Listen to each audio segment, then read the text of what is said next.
My name's Evan Kidera. I'm the owner of Senor Sisig.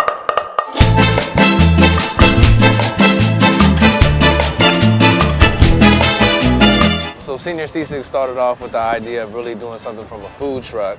I was telling you just a second ago, I went down to LA and we had seen the Kogi truck. It blew my mind, man. It was like 40 people at a food truck, or at that point, a taco truck.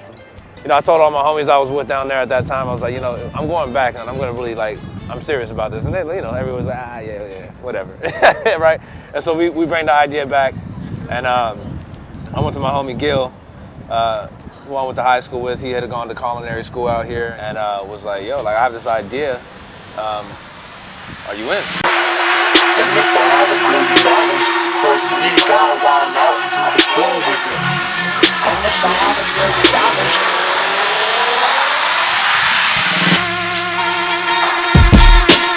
Well, like, you know, I was doing music.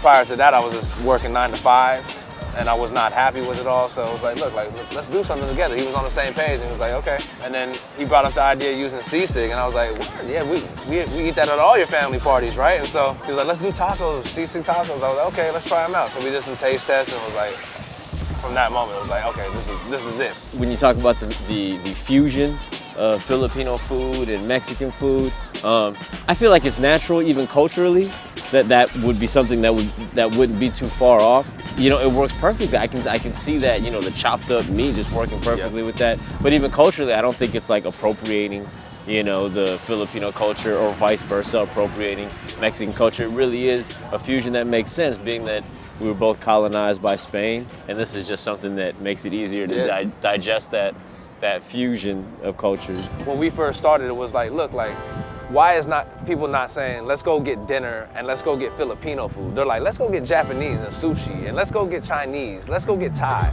And I think a lot of it is that, you know, Filipinos are so proud of their culture and their food that they didn't change their food when they came to America. They kept it the way it was.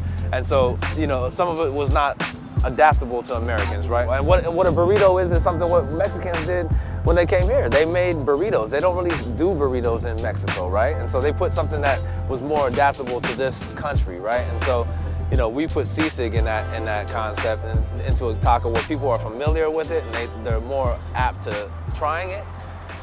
And then once they got that flavor of the Sisig, it was over.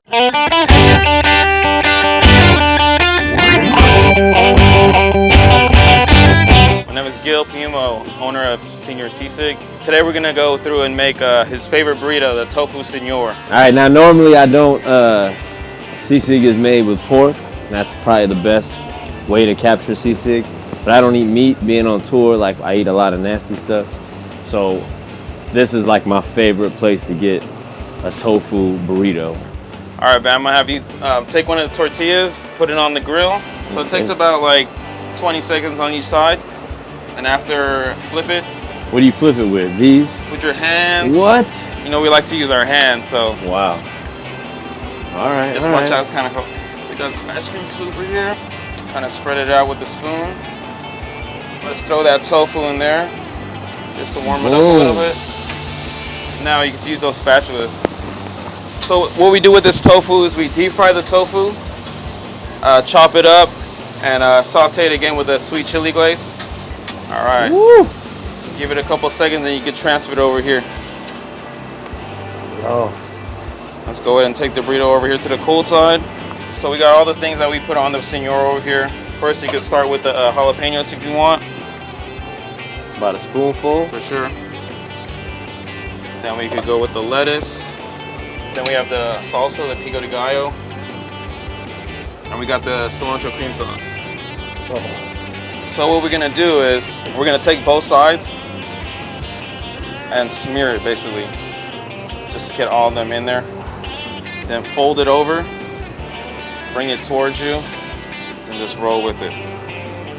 You don't have to lick it shut or nothing like that. Nah, man. Hey, I don't know, you just know. Tuck it in. You know. Just tuck it in. Right. Then we finish it up with another one. That's that Mission Street style right there. Ugh. There you go, bro. Dang. There it is. From Gil's years of wrapping things, it's going straight to my belly. Now that somebody that's wasn't really aware of Filipino food, they can go get sisig, and now they're like, oh, Filipino food, it's on the map in their head. Yep. And so like if they see another restaurant, you know, maybe they'll be more apt to going to it now. You know, oh, it's Filipino food. I've had this before, and they'll feel comfortable in ordering it because they've had it before, right? And so, right. Oh, that's dope. yeah.